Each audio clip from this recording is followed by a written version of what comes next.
welcome into another edition of the original Roundtable with ESPN and Fitzsimmons. I'm Lance Taylor from the Next Round. It is on Disrupt the Media. Like, subscribe, give us a thumbs up. It is always brought to you by MyBookie.ag. This Thanksgiving weekend, you want to put that wager down, go to MyBookie.ag, put in promo code NEXTROUND. They're going to hook you up with a big bonus at checkout. It's Thanksgiving week. We will get into food. Let's go on and go back to Corvallis. And I do want you to explain. No, stop. 1 second. The difference between you and I from many years, right, is that I'm the redneck that grew up on a farm in Louisiana, and you are the fashion aficionado.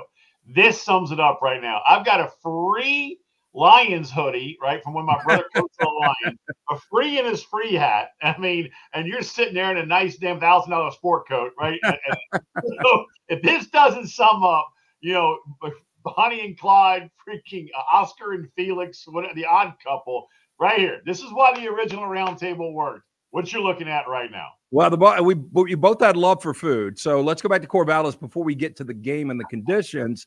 Are there good restaurants in Corvallis? I assume there are. Yeah, Sky High was awesome. Great spot. Just get in a 3-point stance and just fire off an attack, LT. I mean, it was awesome. And that atmosphere, like, that place holds about, I mean, standing room only, maybe 40,000. But damn, it's loud. I mean, and I love, there's a Toyota dealership that hands out these orange, hard hats and to the entire student section. And it was a scene to behold in person. It is a tremendous atmosphere where you want to have 40,000 sound like 80. I mean, they do it. It was awesome. Now, the conditions, dude, I was sick as a dog. I mean, I can't, like, we were sitting on the couch and people would walk by and they'd be like, where is that? And I was like, it's like 40 degrees. That's Corvallis, Oregon. Yeah. And it looks miserable. And they were like, it does. And so I was thinking about you, and I was like, I can't even imagine being on. You were laughing at me. I was laughing that I was sitting next to a fire pit watching this. Dude, so I've got this old Cloudville ski gear, right?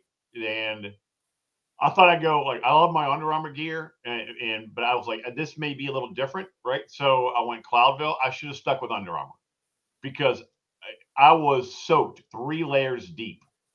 It was around 38 to 42 degrees, depending on the time. It was 10 to 12 mile an hour winds, and the rain was just gusting. Now, by the fourth quarter, it finally, dissipated. But I got to the airport at a red-eye home, and I just went to the Admirals Club and just started shelling. I mean, I was waiting on a dry layer. Right? So you didn't even skin off until you got to the airport? No, man, we had to catch the escort out, right? I mean, and you got to go. I didn't have time. I almost skinned off in the back seat, but I didn't think anybody needed to see that. It's probably a good thing. Right? Hey, so I thought Oregon State was going to win that game. Obviously, they didn't. Michael Penix, man, the numbers weren't great. And I'm trying to tell people, if you watch the game, the conditions were horrific. And some of the throws he made were clutch throws, which he typically does. First, did you get to shake his hand? He's got those 11-inch hands. They look gigantic. Yeah, he's mad. I mean, and the most polite superstar you're going to find for a Heisman candidate. I mean, just absolutely tremendous. And then Odunze is another one. That entire team. Kalen DeBoer, LT, if you guys haven't had him on the next round. We haven't. I'd love to. Get him. He is in our end of third quarter interview, right? Now, think about the score at the time. It's a 1-score game. He's got a college football playoff berth on the line. And he's cracking jokes with me. And I actually told him, I didn't have a second question because his first one went like 45 seconds, his answer. And I'm like, I actually said to him, you are calmer than I am. And he laughed. He goes, hey, it's just football, man. Let's just go play. I mean, this dude's just different. He's wired different. And in the month of November, go look up his record. He's like, as a head coach, LT, it's like 29-1 now. Yeah, and he's undefeated against top 15 teams at Washington. That's unbelievable. This is what elite coaches do in year 2 when they get their program. They get better every. Yeah. And I asked him that, LT. I'm sorry to interrupt you, but I want you to react to this. When I asked him about his record in November, and especially against top 25 teams, he said, if you have a good football team and you have a good coaching staff and you've hired well as a head coach, you should get better every single week. And come November, you should be playing your best football and you should not lose. Come on, dude. Hey, and that's what's strange about a couple of things. So I thought Brian Kelly was going to have a special year. Look, he's got the best player in college football right now in Jaden Daniels. And for them to have 3 losses is baffling. You look at Lincoln Riley goes 11-1 in the regular season last year. The defense is worse in year 2. And if Kalen DeBoer and Dan Lanning can do what they're doing, the potential for playing their way in to a college football playoff, what the hell is going on at USC and LSU? Well, I would separate the two, to be honest, man. LSU, it's just you lose at Bama, you lose down, and let's be honest, man. I mean, that was a home game. Week 1, I had that game against Florida State. Trust me, it was a home game for the Noles against a damn good Noles team, which was 17-14. I'm going off the top of my head at the half, and then the floodgates opened. Yeah. I'm not gonna knock LSU because they 2 of their 3 losses are to monsters, right? And then you look at SC. I mean, I really look at some of their losses at the time. Number 9, Utah. Washington, who's undefeated. I mean, dude, it's hard, man. We talked about it at the beginning of the season, right? When in that Pac-12, that gauntlet is going to be very difficult to run, and they got just gobbled up, man. No, I get it, but Washington's undefeated. You've got the reigning Heisman Trophy winner in Caleb Williams, and you're 7-5. Yeah, look, it was obviously not the best coaching job, and it's not just coaching, right? I mean, players also. I don't think in this day and age, I want to get your thoughts on this. I think we hold coaches more accountable than ever, and we don't hold players as accountable as we used to. Yeah, you're right. And I think we will start holding players more accountable when people start to realize the NIL deals they're getting. Coaches, you don't get a pass because you're making $5 to $10 million a year. The expectation is you need to win right now. Yeah, player, it should be the same expectation. I mean, if a guy's getting an NIL deal, I mean, they're an employee. No, yeah. I mean, remember, Peyton Manning was just barbecued and molasses. Losing to Florida. I mean, the jokes from Steve Spurrier, right? Where, hey, you can't spell Citrus Bowl without UT. Peyton Manning will be MVP again. I mean, players used to be held accountable, even at the college level when they weren't even getting paid. Right now, in my mind, in your mind, they were, because we got kids we got to pay to go to college, right? Give me a full boat. That's getting paid, coach, right? I mean, my daughter just decided, I'm not playing college ball. So I'm like, I told her, hey, God bless you. You just made a grown-up decision. In the back of my mind going, son of a, there goes 200 grand. I mean, that's getting paid, bub. But they were held more accountable, 10, 15, 20 years ago than they are now. And to your point, and I agree with you. I didn't even think about NIL. They should be held more accountable than they ever have been. It's the original Roundtable with ESPN's Ian Fitzsimmons. I'm Lance Taylor for the next round. It is on Disrupt the Media. Like, subscribe, give us that thumbs up. We would appreciate that. It is brought to you by Lance'sLock.com. Every league, every day. We've got plays out there. We've got daily packages, weekly packages, monthly, annual. Jump on board. Big bowl package coming up. Go to Lance'sLock.com. Check that out for us. So you and I are never good at math. I don't understand some of these tiebreakers, especially the Big 12. Because did I see this right? If Kansas State is to get in, Oklahoma State and Oklahoma both have to win. But if there was one scenario where both had to win, and then there's another scenario where both have to lose for Kansas State to get in. I am so baffled. I know Texas is in, but please explain to us what is going on with the Big 12 tiebreaker. All right. From what I was told, I got to read all of it. I'm not going to read all of it to you because we don't have enough time. But there are roughly 128 different combinations of tiebreakers. No, there's not.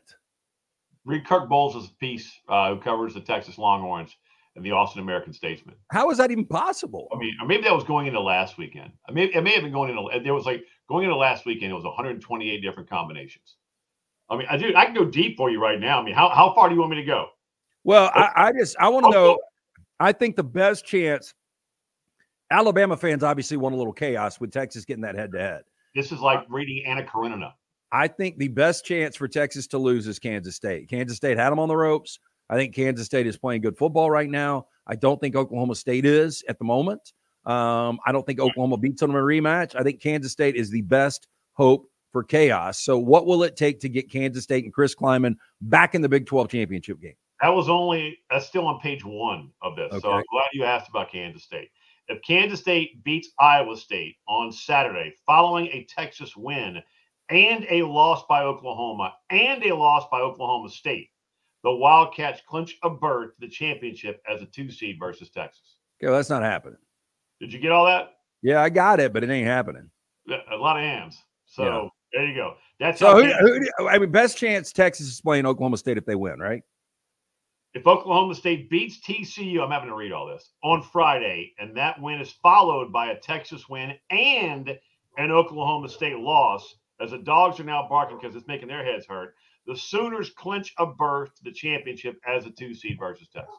Okay, final one, Oklahoma State. How do they get in? Just win? Oh, dear God. Hold on. I got to find that one. It's a Saturday game against BYU. Yep. If Oklahoma State beats BYU, they clinch a berth. Okay. Well, that one's easy. That one's easy. Oh, so BYU, the right side of their offensive line, you and I could play better.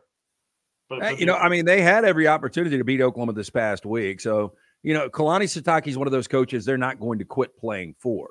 Yeah, I just don't think that they're good enough to beat Oklahoma State in Stillwater. We shall see. Boy, that is complicated, though. And here's a big picture, right? We're going divisionless in the SEC. We're going divisionless in the Big Ten. We already are divisionless in the Big 12. These remarkable and these tiebreakers that are going to make your head hurt.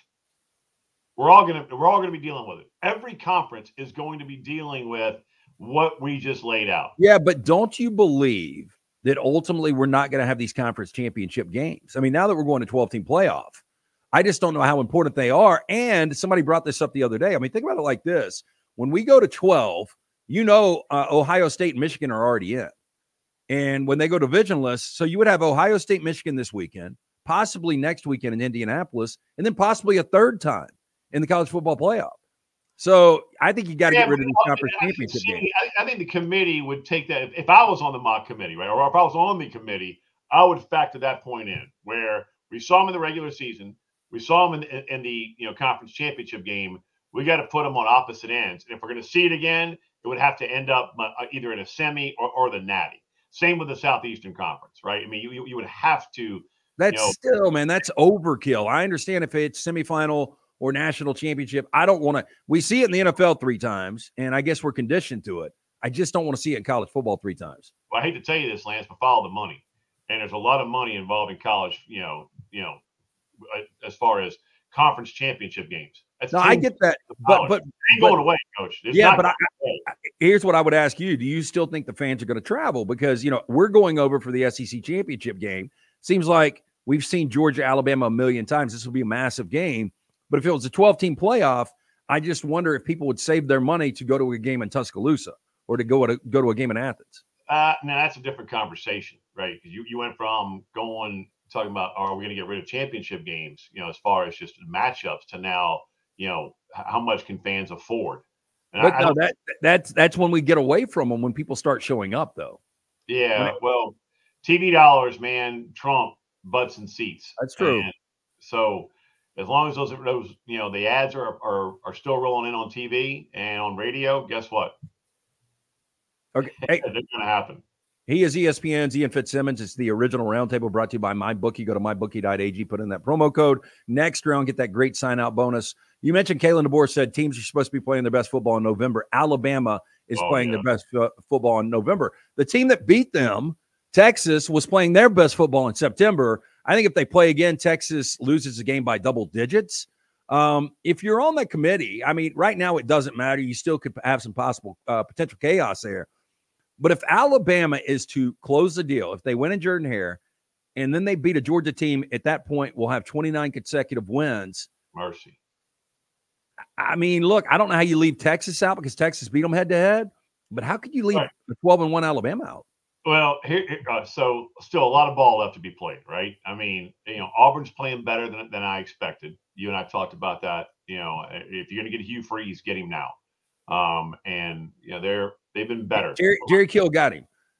Yeah, I know. But rivalry game, who knows, right? You're right. Apple Cup, same thing. And then, dude, if we get a Washington-Oregon rematch in the Pac-12 title game, and I've got that game, dude, you need to book a flight to Vegas because that is going to be insane. Jordan Travis being hurt right now. Is that a Friday night game, though?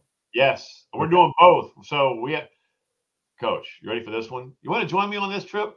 We've got – and it's a privilege to do this. I am actually excited about it, but I won't be after I'm done. So we have the Pac-12 title game in Vegas on Friday night. Red Eye, boarding an American flight around 11:58 that night. Fly to Charlotte, land at 7 a.m., head to the hotel, shower, change suits, bam, go call the ACC championship game. Whew! Well, you got a potential for a fun weekend if Oregon State, or excuse me, if Oregon and Washington both win, and if Louisville can take care of business. That's the reason I brought it up. Now, and Florida State. I mean, and I want to get to that game because I know you're in Gainesville this weekend. Yeah, how much does a committee factor in? Like Rodemaker, has been a backup there for 3 years at quarterback, and by all accounts, the team loves him. Yeah, and I mean, when I say love, I mean like he's one of those dudes who's just one of the guys, and he played pretty well coming in for Jordan Travis, especially on the fly. The committee gets one shot to grade Florida State with Rodemaker at quarterback. How much does that impact what they do, even if Florida State beats Florida, wins the ACC, if they don't blow them out? I mean, is this one of those old school Bobby Bowden, Steve Spurrier, you got to style point the hell out of this thing if you can kind of games for Mike Norvell and the Knowles? Yeah, I just don't think they can, though. If Graham Mertz was playing in this game, I think it'd be really, really interesting. I still think Florida's got a fighting chance. I don't know much about Max Brown, the backup quarterback. Maybe you give us a little insight into that kid. But I still think Florida's got a great shot at winning this game, and maybe it takes it out of the committee's hands, or it would at that point. I never thought we would see an undefeated Florida State at 13-0, winning an ACC championship and getting bounced by a one-loss team. But Alabama's a better team, and I think Alabama would get. I think Alabama would get the benefit of the doubt with a backup quarterback with Rodemaker. Yeah, and look, I think Texas right now is also a better football team, but that's why. And you and I talked about this last week. I don't remember coming into Thanksgiving weekend where we still now have, because I thought chaos was coming last week, dude. It hadn't shown up. I mean, I'm glad I was on the call of Oregon State, Washington. I couldn't bet it because I loved it. When that number came out, Oregon State -1.5. I'm going, oh, they are begging you to take Washington. And every now and then, they win 7 out of 10 of those bad boys, but they do lose 3 out of 10, and that happened to be one of them. But damn, I thought that was where the first chaos hit was going to come.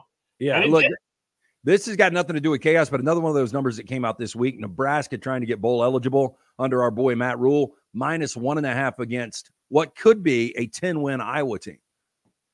What's the total? 26.5.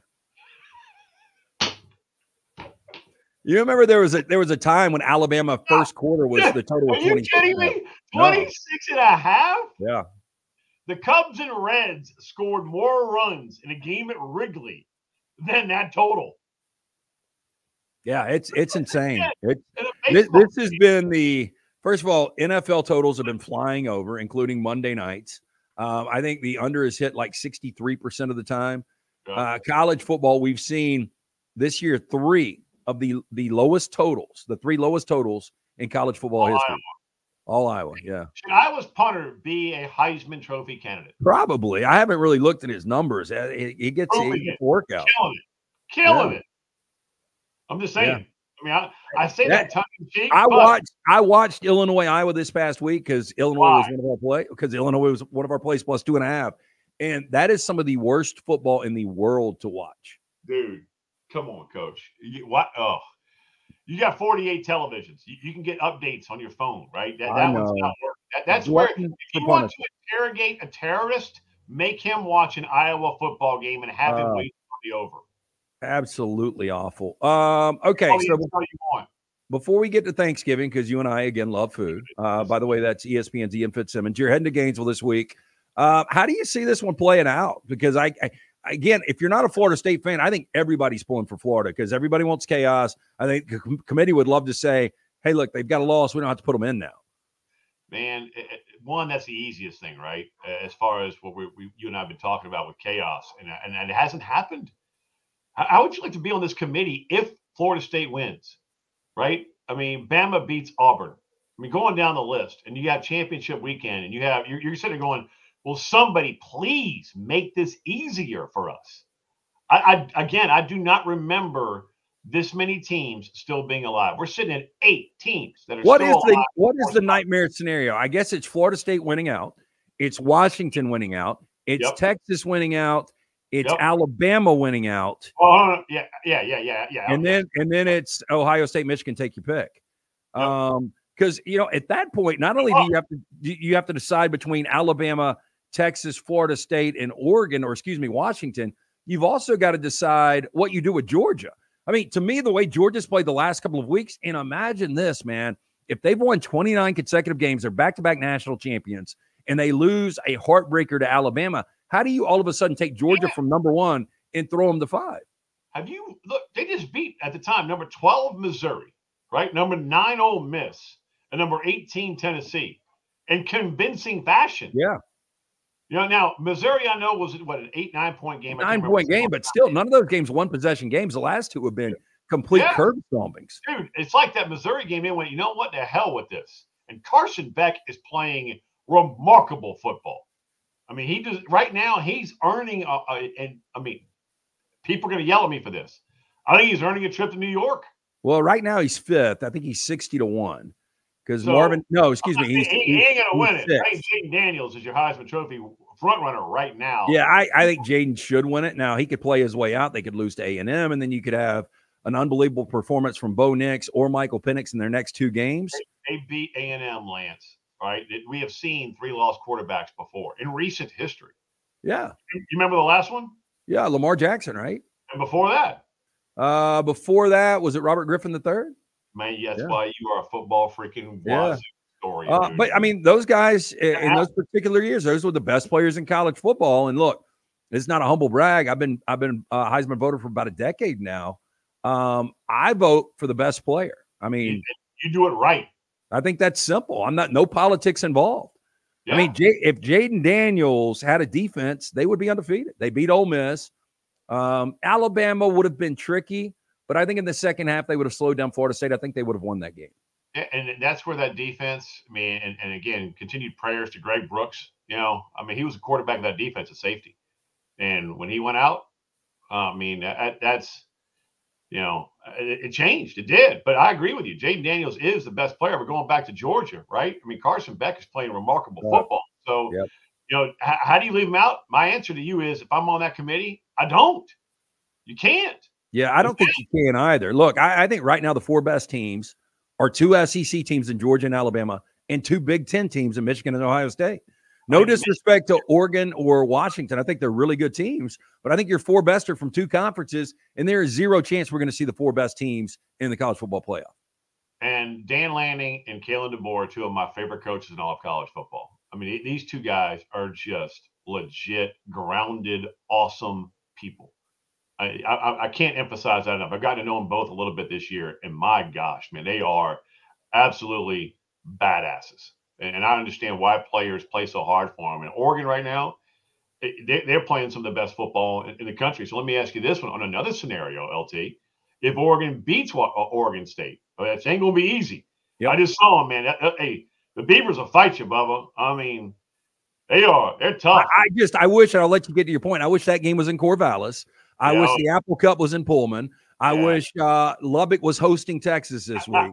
I mean, we would really have a great opportunity. I had a winning lottery ticket, right? I mean, but hey, it's the little things in life, right? So that's why I'm wearing free gear and you're wearing a $1,000 jacket. I mean, but bottom line is Oregon is playing remarkable football.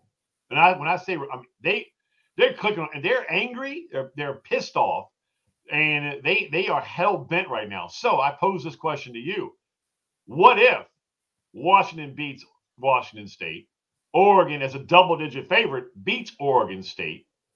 Oregon beats Washington on championship weekend on a Friday night. Then what do you do? Yeah. Well, I think Oregon would need Florida State to lose because I don't think a one-loss Oregon is getting, although they're better than Florida State, I don't think they're getting in over Florida State. Thank you. I don't think a one-loss Oregon is getting in over Alabama. What would you do? Not what would happen. Oh, well, again, I told you the 4 best. And I guess it depends, if Alabama wins. If Alabama loses, easy, they're out. But if Alabama wins, I've got to have Georgia there. I've got to have Alabama and Georgia. And then whoever, Ohio State, Michigan, wins that game and then beats Iowa, they're in. Texas out, who head-to-head beat Alabama. I think the easy play there is to put Texas in, and Florida State and Oregon are on the outside. Wow. And you've still got a Michigan or Ohio State with 1 loss on the outside. It is going to be – imagine if you're in the committee and that scenario plays out. Oh, boy, last thing they want. Full open bar in that damn room, right? I know you've got a conference call coming up. Thanksgiving, though, man. It's my favorite holiday. It doesn't have the hype that Christmas gets, but it doesn't have the complexities. It doesn't have the stress level. It's in, it's out. It's a fun, long weekend. It's tons of football. The food is incredible. So it's by far my favorite holiday. The foliage is out there. I know you love it. What is the go-to dish, and how many plates will you actually eat? So I've already started cooking, right? So I love to cook. We've got a bunch of family coming in. So we have 6 extra bodies staying in the house, where right over my right shoulder here is my old hospital bed from all my foot surgeries. That's going to be coming out of retirement, right? I mean, it's insane. But I love that part. It's family, it's football, it's food, and you don't have the stress of presents. Right. Come on, man. And then my great-grandmother's stuffing, all right, where I'm from, it ain't dressing. We call it stuffing, right? I mean, it's that Jimmy Dean sage sausage burned to a crisp. And I hate to do this again. She's not with us anymore, right? My great-grandmother is long gone, yes. Okay. My mom is with us, right? But yeah. But I missed on the judge. I'll be right one day. I'll be right one day. You did right. You did have a judge at 6 feet under, right? Man, it came up today on the show. One of the listeners brought it up. What? That shit will not go away. Yeah, SEC Media Days 2021, 2022. It was 2 years ago. Yeah, you're like, the judge, right? He died. Yeah. That was the quote. That was a swing and a miss. Pull this up. Pull the clip up, right? I mean, I'm going to give you a good, clean edit right here and just insert right here. Bam. Hey, your old man passed away, right? Oh, wow. No, not yet. Oh, I thought he did. I thought the judge was dead. No. Welcome into our favorite segment on the show, Dead or Alive. LT saying the judge died, right? No, he's LT. He's still hanging around. Those corrupt politicians, they're hard to kill off. They're like a cockroach, man. So, but anyway, yeah, dude. I mean, I love it. It's football, family, food, and my stuffing. I'm making today. As a matter of fact, on a Tuesday, I'll do the mashed potatoes tomorrow.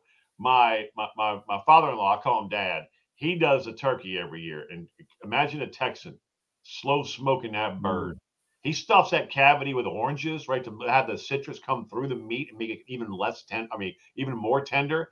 Then takes the oranges out with about 2 hours to go.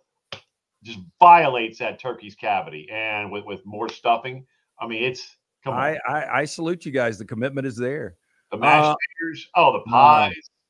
Look, man, enjoy it. Tell the girls I said hello. I'm not done yet. I'm still eating, Bubba. Yeah. I got to roll. You got to roll. At least 2, maybe 3 rounds. Then you take all the leftovers and you make turkey hash. Think about that. Dude. Leftover stuffing, leftover turkey. Make some extra gravy. Smother that stuffing and turkey and all that extra gravy. You want it beyond soaked. Throw it in the oven for about an hour at 350. Get some crescent rolls or some crackers and attack on a Friday. That is Ian Fitzsimmons from ESPN. Safe travels to Gainesville. This is the original Roundtable. It is brought to you by LancesLock.com. Jump on board with us this Thanksgiving weekend. Let's win. Let's get November rolling with a big weekend at LancesLock.com. Safe travels. Talk to you next week. Happy Thanksgiving. Hugs and kisses.